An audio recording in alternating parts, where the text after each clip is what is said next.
பரிசுத்த வேதாகமம் பழைய ஏற்பாடு சங்கீதம் 77 அதிகாரம். நான் தேவனை நோக்கி என் சத்தத்தை உயர்த்தி கெஞ்சினேன். என் சத்தத்தை தேவனிடத்தில் உயர்த்தினேன்.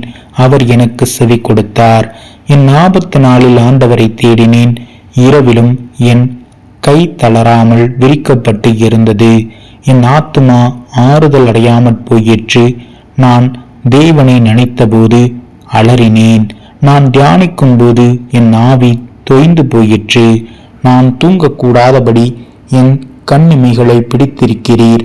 நான் பேச மாட்டாதபடி சஞ்சலப்படுகிறேன். பூர்வ நாட்களையும் ஆதி காலத்து வருஷங்களையும் சிந்திக்கிறேன். ராக்காலத்தில் என் சங்கீதத்தை நான் நினைத்து என் இருதயத்தோடு சம்பாஷித்துக் கொள்கிறேன். என் ஆவி ஆராய்ச்சி செய்தது. ஆண்டவர் நித்திய காலமாய் தள்ளிவிடுவாரோ? இனி ஒருபோதும் தயை செய்யாதிருப்பாரோ? அவருடைய கிருபை முற்றிலும் அற்று போயிற்றோ? வாக்குத்தத்தமானது தலைமுறை தலைமுறைக்கும் ஒளிந்து போயிற்றோ? தேவன் இரக்கம் செய்ய மறந்தாரோ? கோபத்தினாலே தமது உருக்கமான இரக்கங்களை அடைத்து கொண்டாரோ என்றேன்.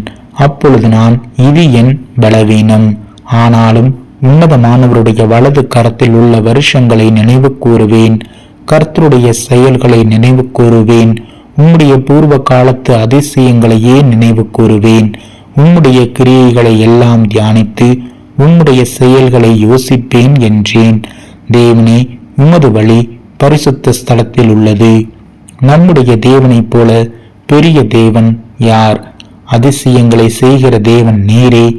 ஜனங்களுக்குள்ளே உம்முடைய வல்லமையை விளங்க பண்ணினீர். யாக்கோபு, யோசேப்பு என்பவர்களின் புத்திரராகிய உம்முடைய ஜனங்களை உமது புயத்தினாலே மீட்டுக்கொண்டீர். ஜலங்கள் உம்மை கண்டது. தேவனே, ஜலங்கள் உம்மை கண்டு தத்தளித்தது. ஆழங்களும் கலங்கின. மேகங்கள் ஜலங்களை பொழிந்தது. ஆகாய மண்டலங்கள் முழக்கமிட்டது. உம்முடைய அம்புகளும் தெரிப்புண்டு பறந்தது. உம்முடைய குமரலின் சத்தம் சுழல் காற்றில் முழங்கினது. மின்னல்கள் பூச்சக்கரத்தை பிரகாசிப்பித்தது. பூமி குலுங்கி அதிர்ந்தது. உமது வழி கடலிலும் உமது பாதைகள் திரண்ட தண்ணீர்களிலும் இருந்தது. உமது காலடிகள் தெரியப்படாமற் போயிற்று.